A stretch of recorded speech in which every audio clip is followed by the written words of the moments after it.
Bueno, vamos a pasar ahora con Iñaki Abella. Él es director de la asociación Biomas y nos va a contar acerca de la importancia que tiene la megafauna para el futuro de los ecosistemas y del cambio climático. Adelante, Iñaki. Hola, muchas gracias, Danay. Bueno, pues vamos a ver si soy capaz de compartir la pantalla.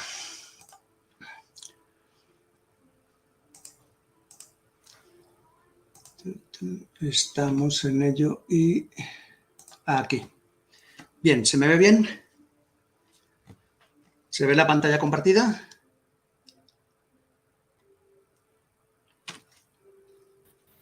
Un momento, Iñaki, por favor. Hola, ¿sí? ¿Se ve la pantalla compartida? Sí, ya se ve.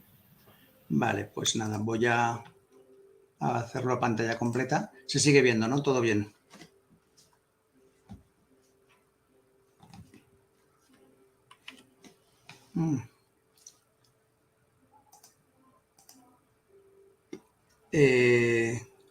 No sé si se me oye, la verdad. ¿Está bien todo? Sí, se te escucha. ¿Sí? Vale. Vale, bueno, pues nada. Vale, voy a poner, sí. Perdón por estos ajustillos. Yo no tengo 20 años, esto me pilla ya un poquito mayor. Vale, pues bueno, me llamo Iñaki Abella Gutiérrez, como me ha dicho Danay.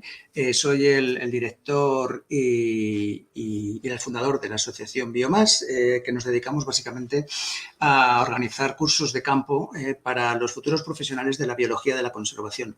Un campo de la biología completamente diferente al que hablaban antes, mucho más de, bueno, pues como lo dice la palabra, ¿no? Más de campo.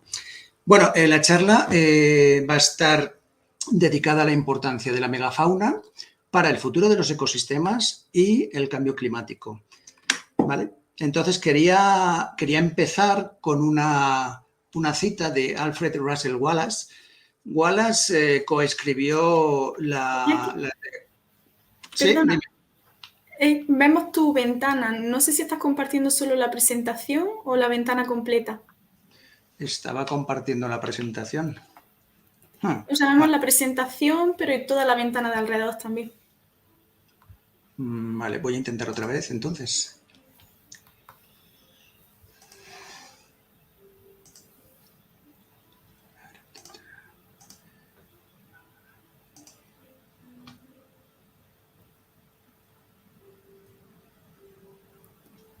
Puede darle a compartir toda la pantalla. Pero doy la ventana, ¿no? De lo que A la sería pantalla completa. O sea, le da abajo a compartir pantalla.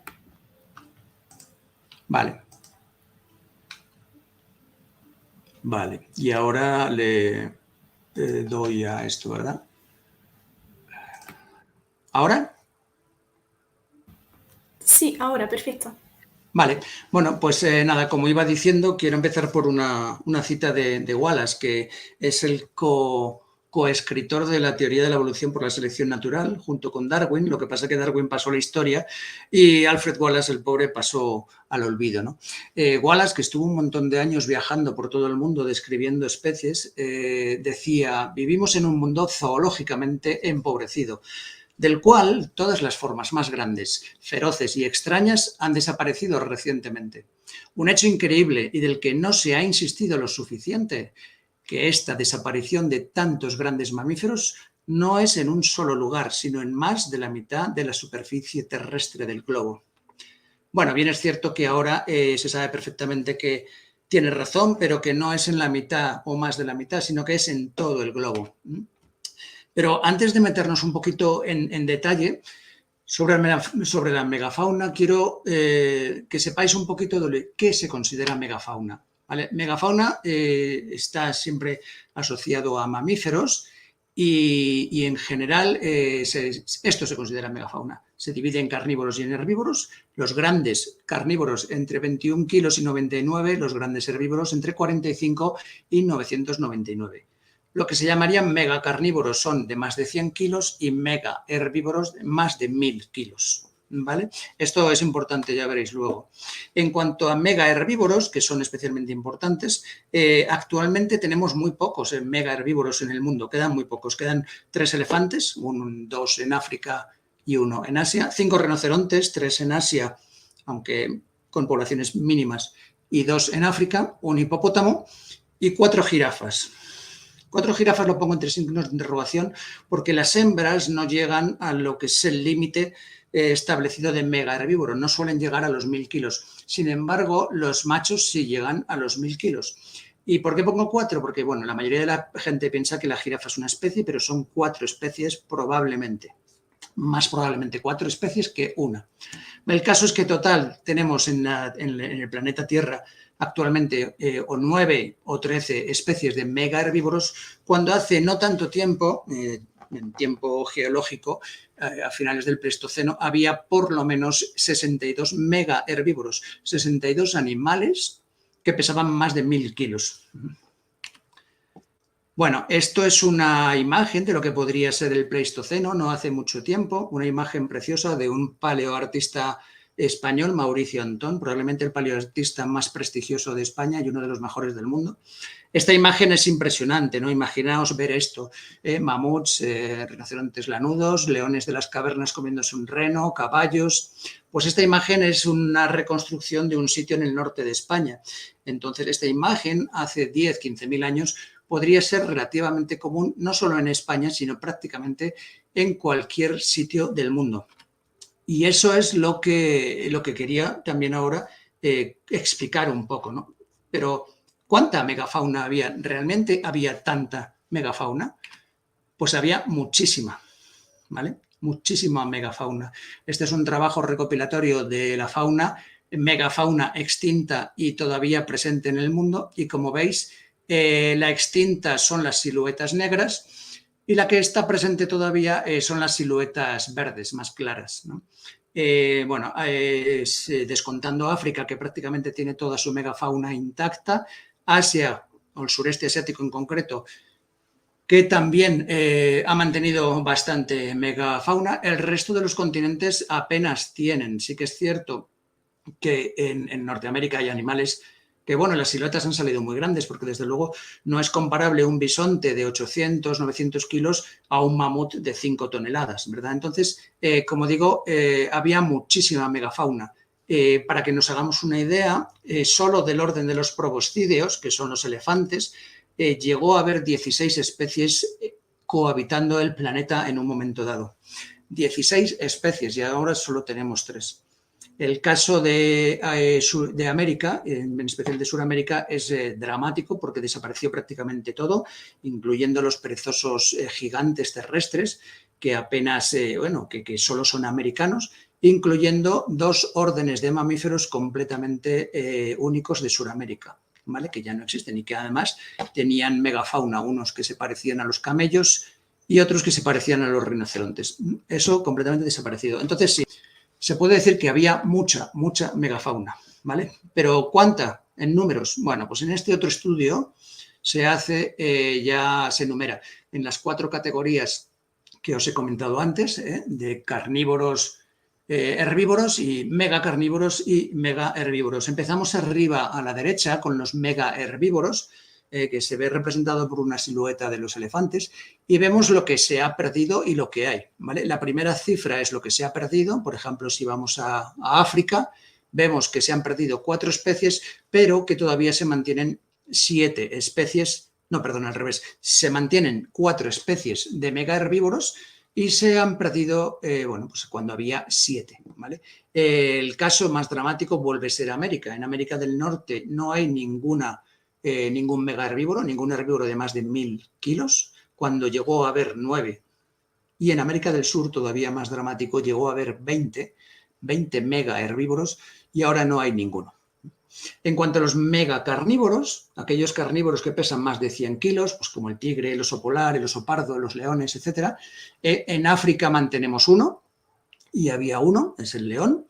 En Euroasia sigue más o menos cifras parecidas entre lo que vi y lo que hay. En Australia desapareció el único megacarnívoro.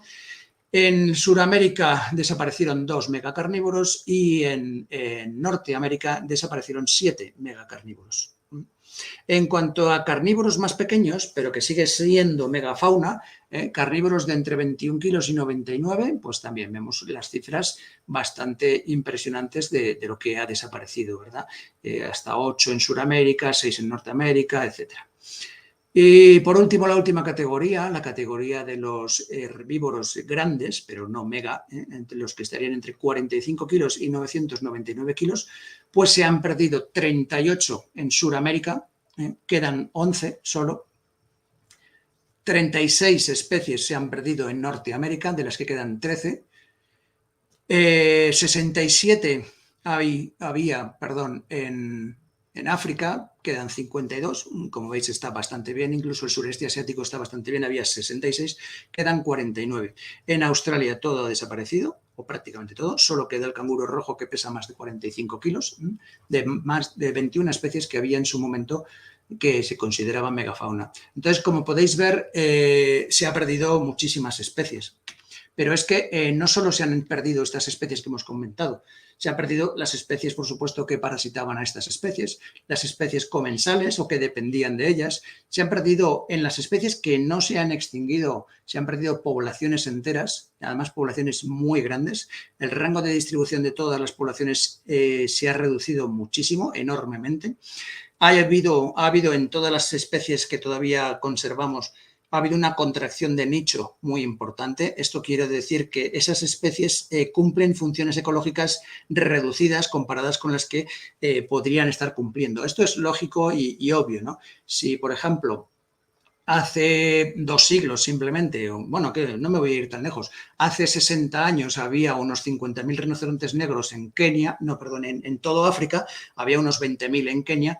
Ahora en Kenia hay unos 1.000, obviamente, no pueden realizar la misma función ecológica 1.000 individuos que 20.000 individuos. Entonces, todo eso se ha perdido, funciones ecológicas, etcétera. O sea, hemos perdido muchísimo, muchísimo, ¿vale?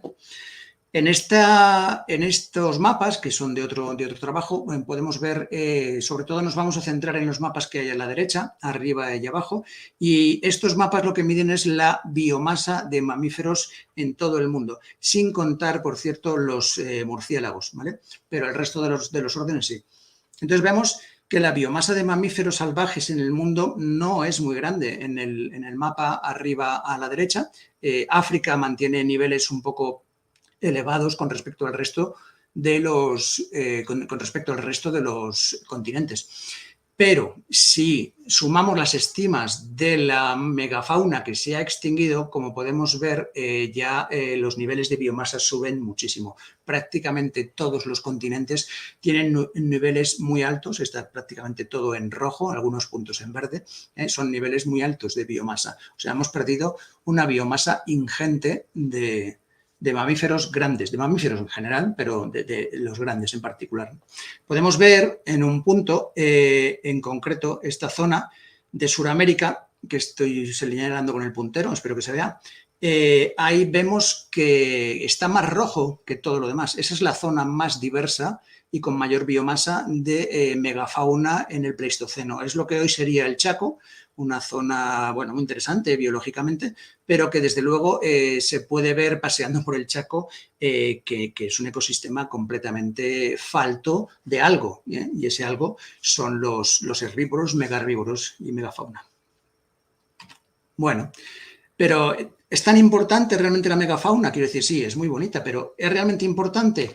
Bueno, pues para esto quiero citar a 2 autores. Juli Pausas, es un autor español, y William Bond, un autor surafricano que trabajan muchísimo con ecosistemas abiertos, con fuego y herbivoría, y ellos dicen que actualmente vemos la naturaleza desde el punto de vista de Humboldt.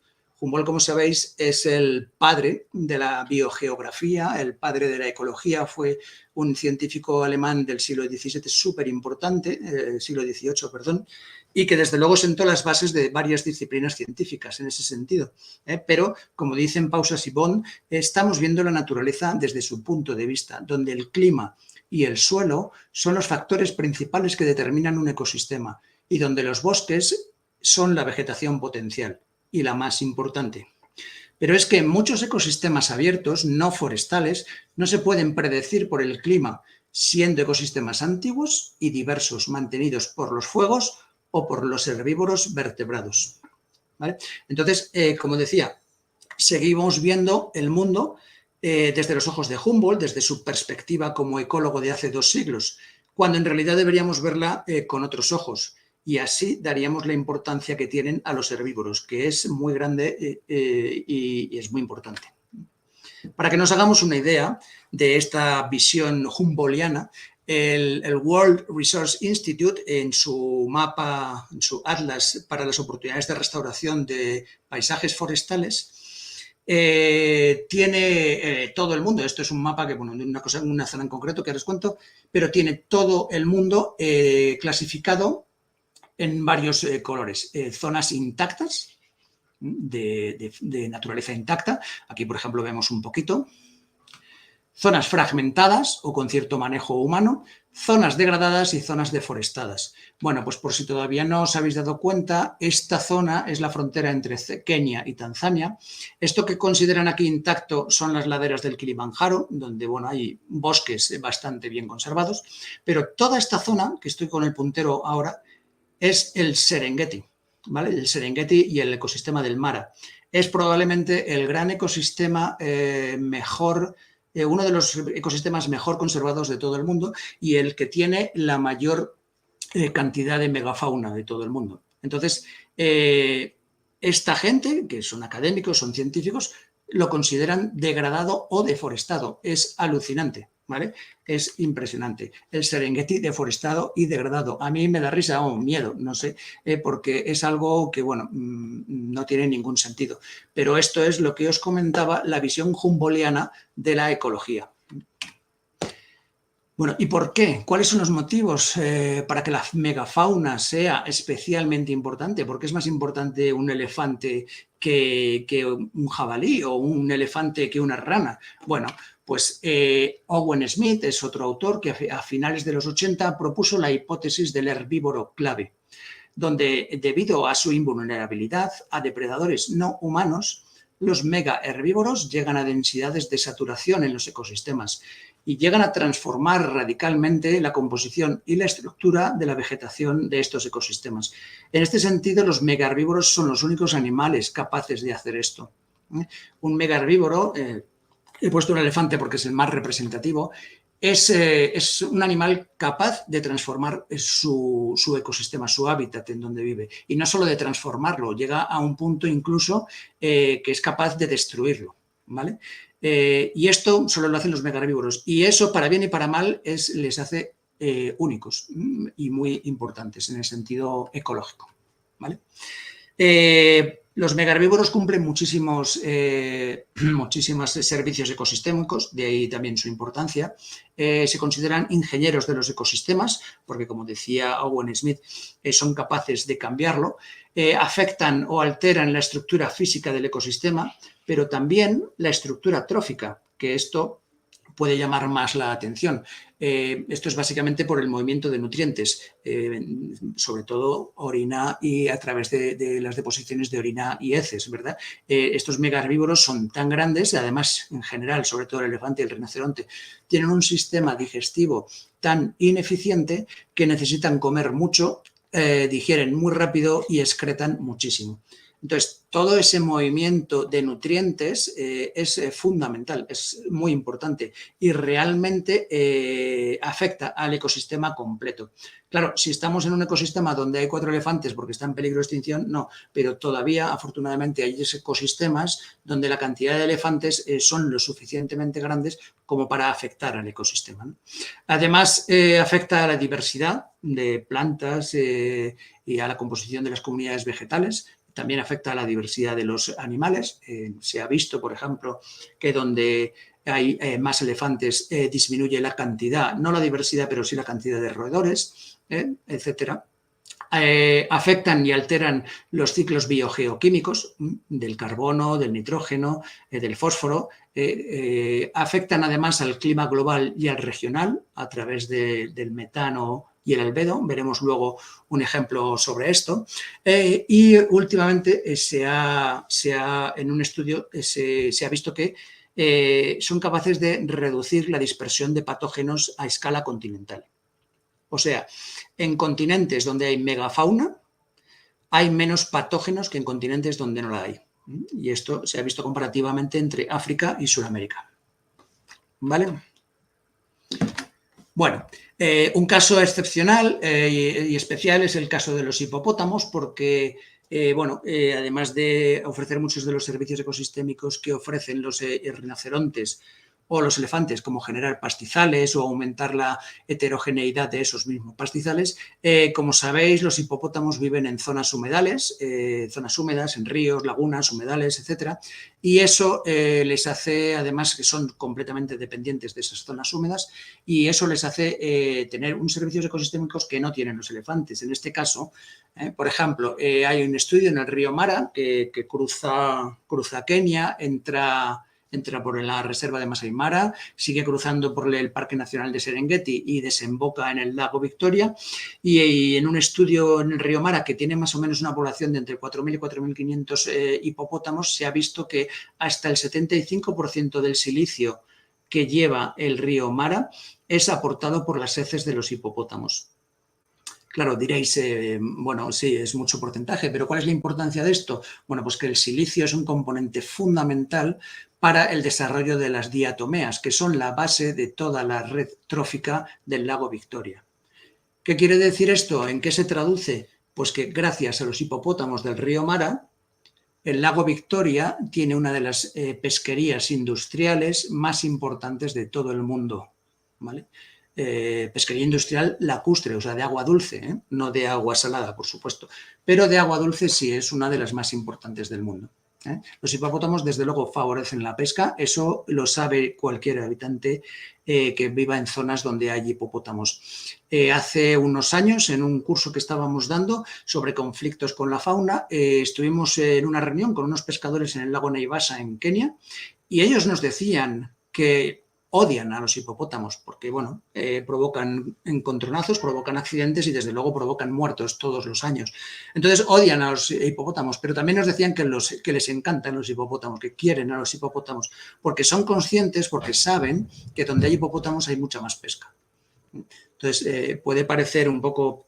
Es brutal por el hecho de que, como digo, todos los años muere algún pescador en el lago Naivasha, pero son fundamentales para seguir manteniendo esa cantidad de pesca, que es en el caso concreto del lago Naivasha es bastante.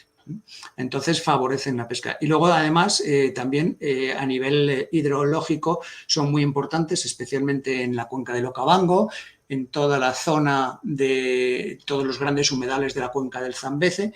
Los hipopótamos llegan a alterar los flujos de agua y condicionar la hidrogeología de toda la zona. En este sentido, como decía, los hipopótamos son muy importantes porque generan unos servicios ecosistémicos muy diferentes de los elefantes o los rinocerontes, ¿vale? Y en cuanto al papel de la megafauna en la mitigación del cambio climático, bueno, pues este es otro tema, ¿no? También interesante e importante. Muy recientemente, uno de los grandes popes de la conservación de la naturaleza, en especial del rewilding, han sacado un artículo muy interesante donde, a modo de resumen, hacen este esquema donde vemos todos los vínculos, enlaces de unas cosas con otras, desde animales, plantas, suelos, factores abióticos, todo tipo de factores, y todo está muy, muy interrelacionado. Nosotros estamos hablando sobre todo de megafauna terrestre, pero también se ve en el otro lado de la gráfica que también muchas cosas se aplican para la megafauna marina, ¿no? Como las ballenas. El caso es que, como digo, está todo muy interrelacionado y se ha visto que la megafauna es fundamental para los ecosistemas del mundo y para el cambio climático. Ahora vamos a ver un poquito. En cuanto al tema de las ballenas, no quiero enrollarme mucho con esto, primero porque no soy un experto en ballenas ni en esto, pero es un poco de ecología básica, ¿no? Es lo que llaman la bomba de las ballenas. Las ballenas, aquí se ha representado un cachalote, que tan siquiera es una ballena, pero ese es otro tema. las ballenas se alimentan, muchas de ellas se alimentan en el fondo, pero defecan en la superficie o muy cerca de la superficie, ¿no? Y eso es lo que llaman la bomba de las ballenas. Transportan nutrientes del fondo, que en general está rico en nutrientes, a la superficie. ¿Qué pasa con esos nutrientes? Tienen una cantidad de hierro muy importante que es fundamental para el fitoplancton. Y como sabemos, el fitoplancton es el principio, es la base de la cadena trófica de los océanos. Cuanto mayor disponibilidad de hierro hay en las aguas, el fitoplancton tendrá mayor capacidad de desarrollo y a través de la fotosíntesis pues tiene una capacidad de fijación, de secuestro de carbono, que es algo fundamental para el cambio climático, ¿verdad? Además, las ballenas, obviamente, son animales gigantescos, 30, 40, hasta 100 toneladas, ¿verdad? Llega un momento que se mueren porque no tienen depredadores y en muchos casos terminan hundiéndose y quedando en la superficie del mar.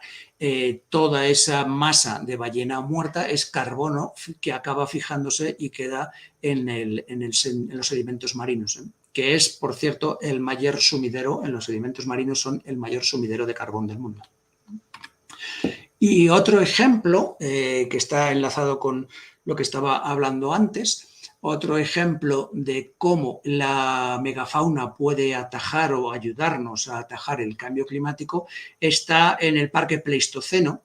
Es un parque en Siberia que llevan un padre y un hijo, Sergei Simov, que es el padre, y Nikita Simov, que es el hijo, y que, bueno, en un principio cuando lo conoces puede parecer un rollo de, pues como en las películas, ¿no? De rusos raros, pero sin embargo, al final, bueno, cuando te vas adentrando te das cuenta que es más bien un rollo de rusos genios, ¿no? Han tenido una idea buenísima, especialmente el padre, el hijo continúa con la idea, y en este sentido lo que los Simov están haciendo, que por cierto está vinculado con a lo mejor alguien ha oído, está vinculado con el hecho que quieren recrear genéticamente un mamut, pero ese es otro tema. Lo que han hecho los Simov es demostrar que con la megafauna se puede reducir la temperatura del permafrost hasta 2 grados centígrados en verano.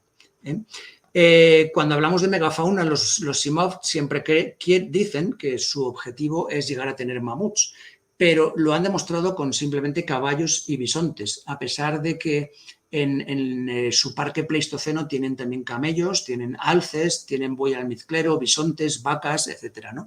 Pero con solo caballos y bisontes han conseguido rebajar la temperatura del permafrost en verano hasta 2 grados. Y esto es importantísimo. Bueno, lo primero, ¿cómo lo han conseguido? Pues dejando pastar libremente a los caballos y a los bisontes en invierno y en verano, siempre. En invierno todas las zonas pastizales están cubiertas de nieve y por el pisoteo de los animales lo que se consigue es que esa nieve se compacta.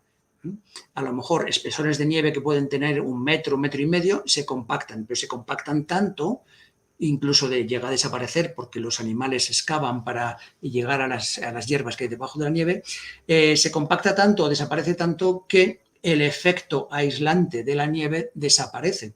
Entonces, cuando a lo mejor en invierno tenemos 40 grados bajo cero en Siberia, debajo de 1 metro de nieve el suelo puede estar a 5 o 6 bajo cero.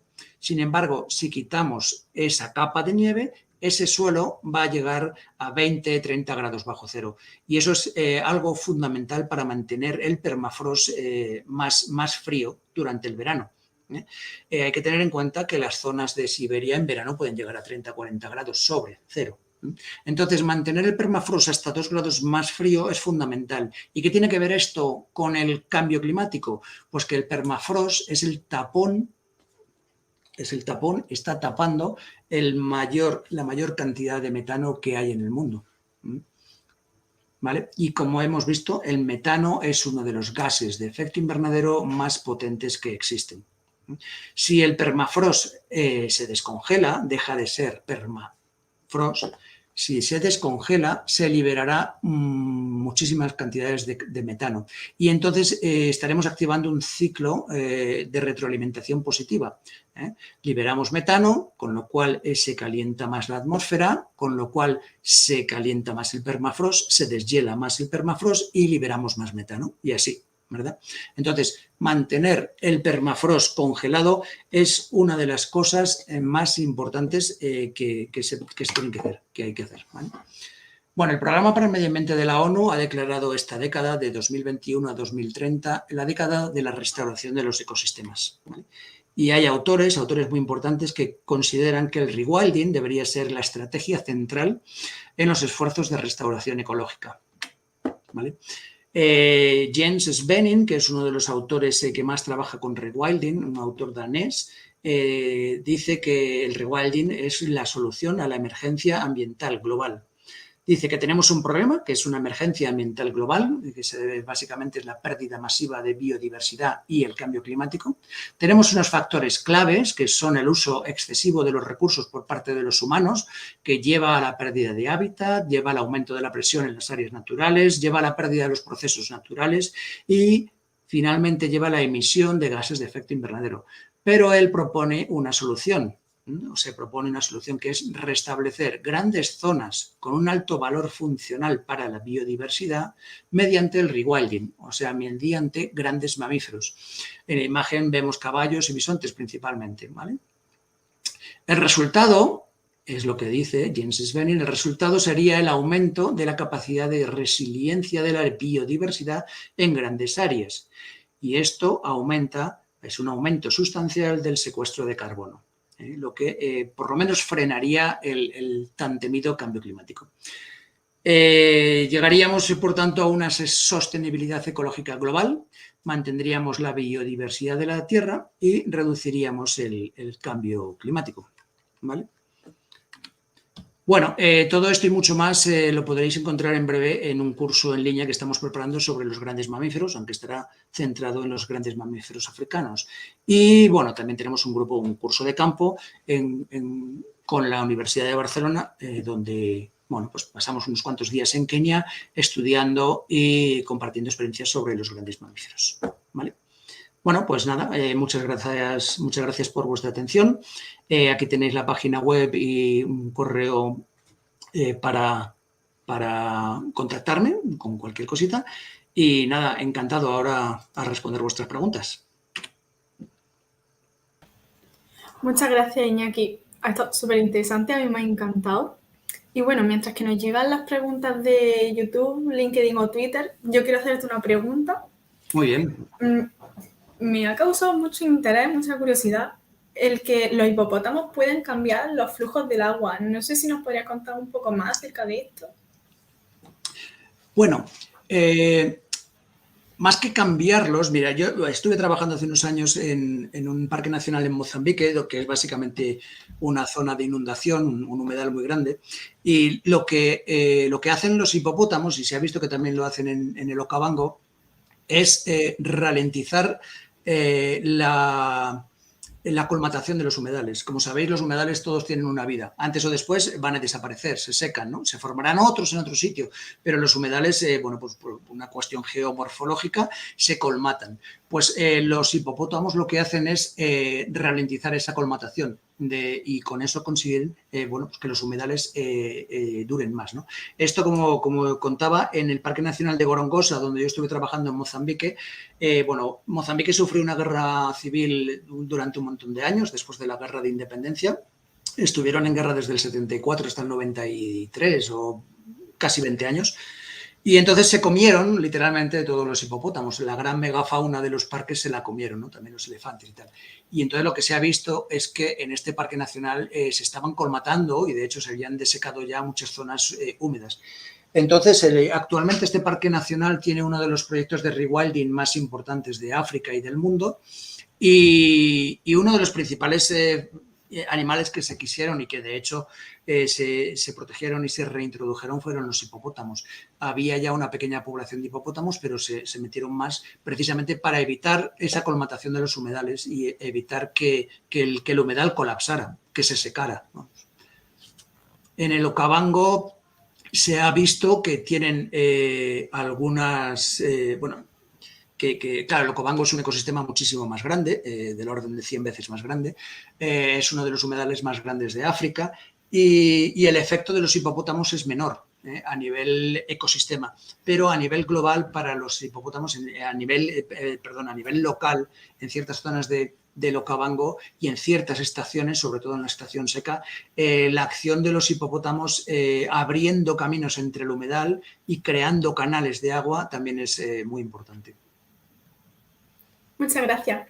¿No ha llegado otra pregunta? De Escribano. Dice, hola Iñaki, buenísima ponencia. ¿Se conocen ejemplos específicos de plantas que hayan surgido por la acción o por el exceso de megaherbívoros en vez de que se hayan desaparecido? Bueno, seguro, a ver, surgido como planta, como especie nueva, no creo, o no lo sé, pero desde luego que se ha expandido su rango, sí, básicamente los árboles. En el ejemplo que poníamos del parque Pleistoceno, lo que los Simov pretenden es mantener la tundra en vez de la taiga. ¿Qué pasa? Que la taiga se está expandiendo hacia el norte y se está comiendo la tundra. Y diréis, bueno, es bosque, es bueno. Bueno, el problema del bosque es que no da alimento a ninguno de los herbívoros que estábamos hablando, mientras que la tundra sí. Entonces, no es tan bueno la expansión de la tundra a expensas de la taiga. ¿No? Perdón, al revés, la expansión de la taiga a expensas de la tundra. No es tan bueno. Sí, son árboles. Entonces, bueno, pues surgido no lo sé, pero desde luego expandido muchísimos árboles. El caso que ponía también antes en Paraguay y Argentina del Chaco, el Chaco hoy en día le llaman el bosque impenetrable, pero es que en el Pleistoceno el Chaco tenía la mayor densidad y diversidad de megaherbívoros del mundo. Y seguro que no era un bosque impenetrable, seguro que era una sabana abierta. Pues muchas gracias, Iñaki. Con esto damos por finalizadas las 2 charlas de la primera sesión. Espero que os haya gustado mucho a todos y os esperamos en la segunda sesión.